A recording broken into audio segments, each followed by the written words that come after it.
So this is another aspect of the recycling upscaling project, and I've got over here some hard disk drives that I took apart. You can see the nice shiny hard disk platters,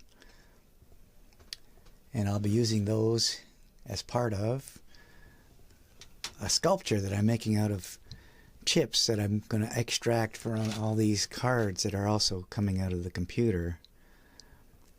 And it's going to be nice to be able to highlight some of the marquee names that are there. Like here we have Rockwell modems, which are famous old modems. And of course here we have Creative Labs sound chip. That's very nice. And here we have an ATI Radeon chip for graphics. And so on. So there are all kinds of nice chips that are going on here, and of course the CPUs coming from Intel will be also featured in the sculpture, and we'll see about that later. But for now, we're going to try and strip these things of their chips, and to help me do that, I have this 87 watt power supply, USB-C, which is going to feed this little hot plate. Hopefully this thing will get hot enough to remove the chips. I'm not too worried about overheating them because they're not going to be functional, but hopefully it gets hot enough to remove them easily. So I'm going to plug that in and we will explore what this guy can do. Okay, here we go. Plugging in the USB-C. There are two buttons on the back of this little controller.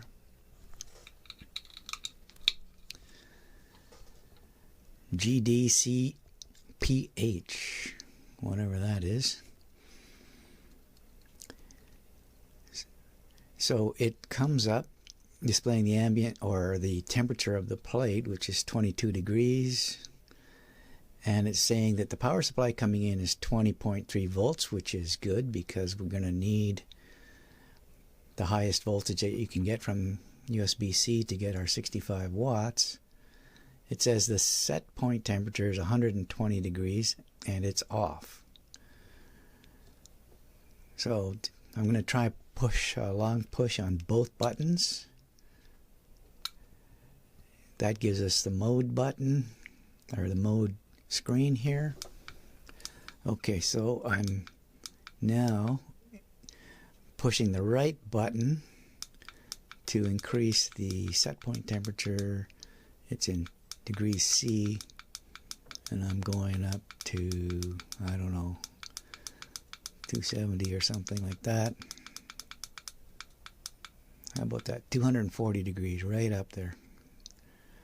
Now how do we turn it on? There we go, both buttons at the same time. Short press turns it on. So it's heating up, and we can see that it's climbing. It's now at 31, 32, 37. The voltage has dropped a little bit because of the cable, no doubt. It's 19.7 volts.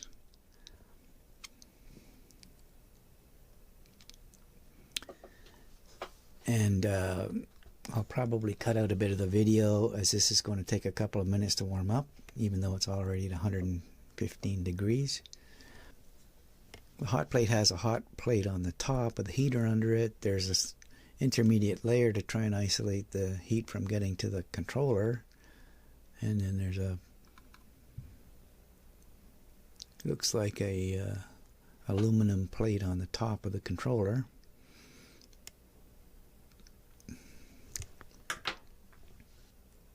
So it's already at 190, and I'll probably turn on my air cleaner here, so I may cut the sound out to make that less annoying when I edit the video. So 215 degrees. Let's try this Creative Labs audio chip here.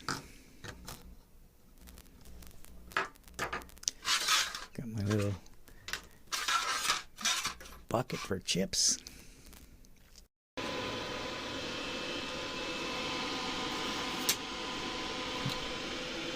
Okay, I'm going to get the temperature of this. It's 168 degrees Celsius.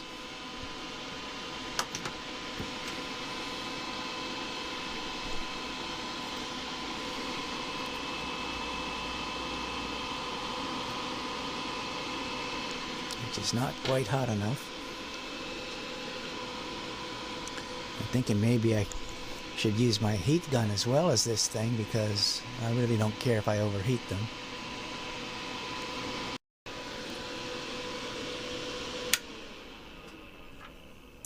Let's just see if it's ready to come off. Almost. One side of it's lifted. I think I'm going to use a heat gun to get me a bit higher performance here.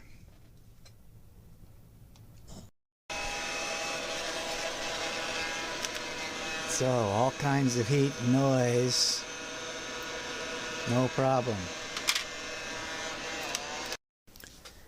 Okay, I spent a few hours removing chips from all these cards, and now I have a whole bucket full of chips that I can use to make my sculpture. So I should introduce my sculpture. Let's move all this out of the way. And what I'm going to do is a running man, because I want to make a continuously or perpetually running Pentium. And this is going to be my Mr. Pentium running forever. So the computer had this Pentium 3 module in it, and I'm going to use that as the sort of theme for this running man.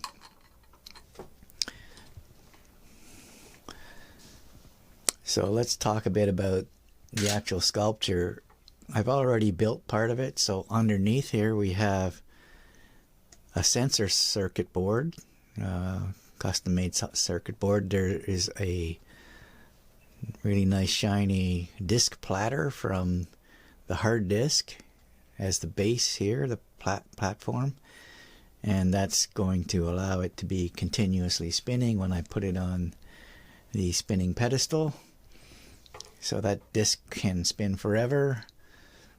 On the back here you can see I've mounted some solar panels, so he's going to be solar operated. He can run forever.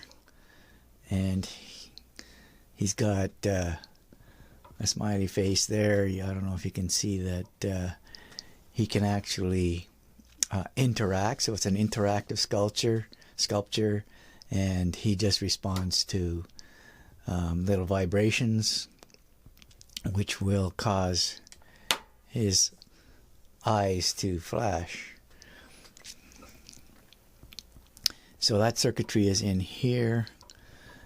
And what I want to do is mount the chips on this frame so that this whole thing becomes covered with chips. And there's a lot of symbology behind the chips, which I will explain in the text, but for now we're just going to talk about the actual concept of the hardware and start putting some chips in place. And we'll see what that all looks like in a minute. I don't know if I'm going to take video of the process of just applying chips to this thing, but we'll see what it looks like in the end. Just before assembling these things in place, I just want to run through some of the big name brands that we have here.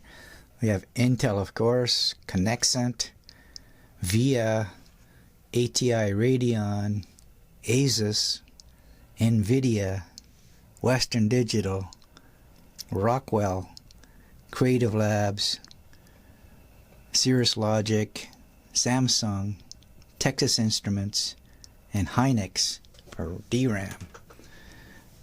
And there's a bunch more in the bucket. but we will be putting them onto the sculpture structure momentarily. Okay, here is Mr. Pentium completely assembled.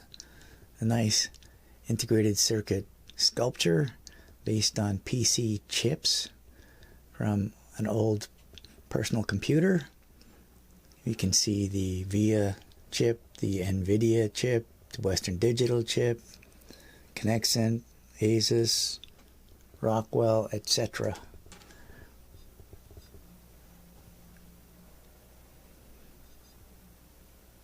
You can see the solar cells on the back and a whole new set of chips on this side.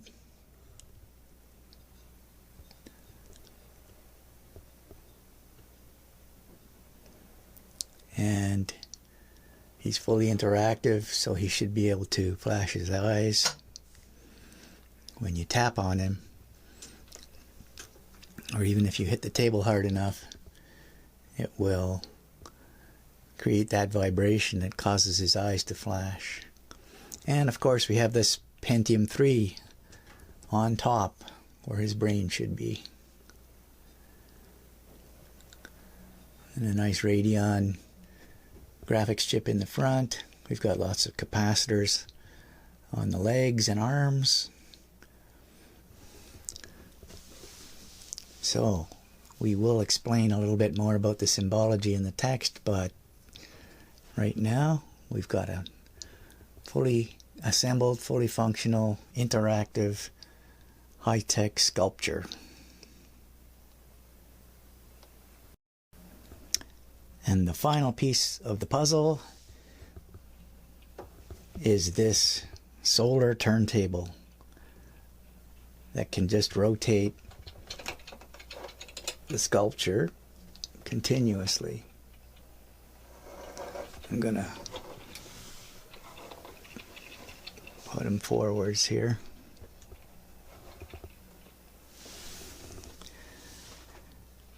So he's completely solar powered, both his eyes, which are interactive, and the rotating base.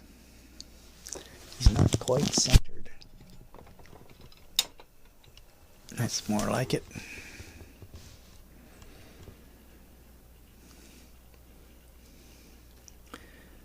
So it looks like this solar display case is reciprocating, so it goes back and forth. But continuous motion forever. This is the running man that's just running forever. And let's see those eyes again. Yeah.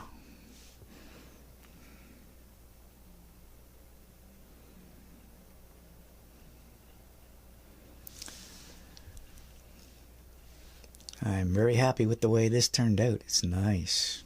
Really exactly what I was looking for.